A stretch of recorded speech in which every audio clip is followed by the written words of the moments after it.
There are silences that soothe, and silences that reveal. When she came here, she thought she wanted peace. What she found instead was herself, and that was not always peaceful. She didn't arrive with answers. Only a quiet ache, the kind that doesn't roar, but hums beneath the surface of every conversation, every smile, every unfinished dream. She left behind a world obsessed with becoming. Faster, louder, more efficient. And in that world, she had learned how to keep going. But not how to stop, not how to. At first, the quiet felt like absence.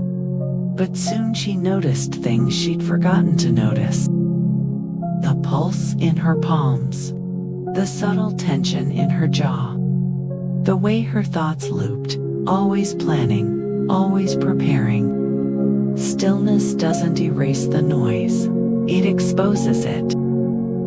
The Stoics spoke often of preparation, premeditatio, imagining what could go wrong, not to worry, but to let go. To meet life on its terms, not ours. She began asking herself a new kind of question. What if nothing's missing? What if this moment, this breath, is already whole? 2. The invisible door. Some thresholds are made of stone, others are made of surrender. The gate was old, nearly forgotten by time. She didn't know where it led, and for the first time in a long time, she didn't need to. The Stoics said, "Do not hope that events will turn out the way you want. Welcome events in whatever way they happen. This is the path to peace." This wasn't about certainty.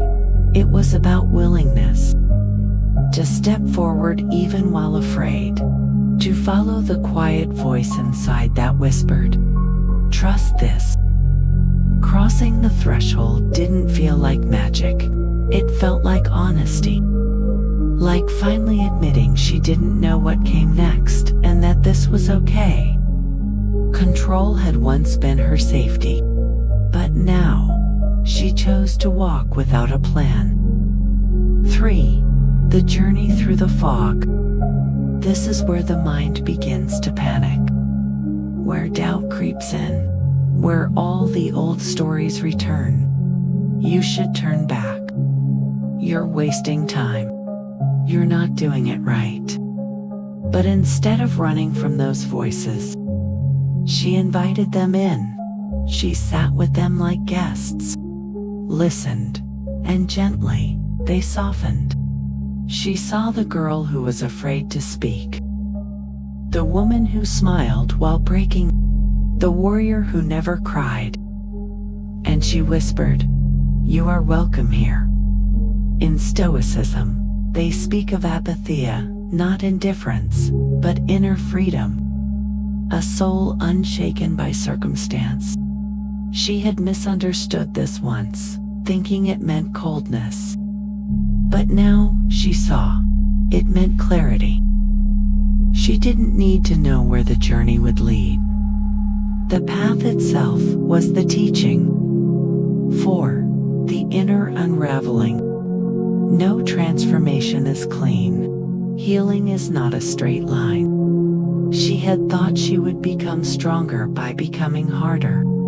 But here, drenched, alone, undone, she realized, softness is the strength.